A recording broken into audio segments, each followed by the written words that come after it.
Here's a short video about this bumper pool table that I picked up at a garage sale, and it's made by Irving Kaye, Brooklyn, New York.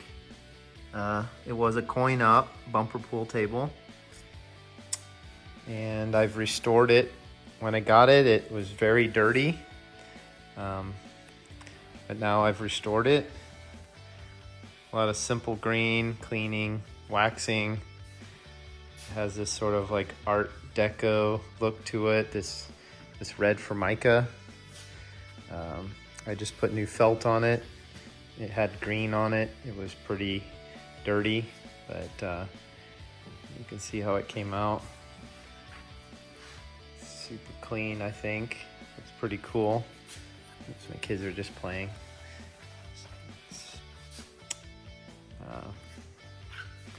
It's got the collection mechanism where the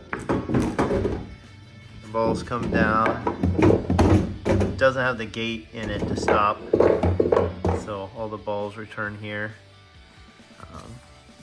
Let's take this cover off. Hold on a second. Taking the side off, you can see the balls come through here.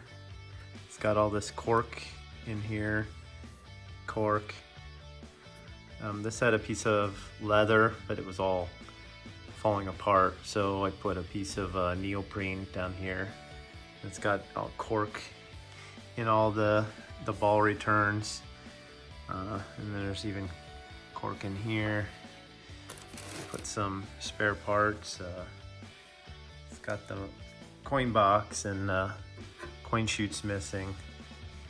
But see, the legs have like a crinkle finish on them.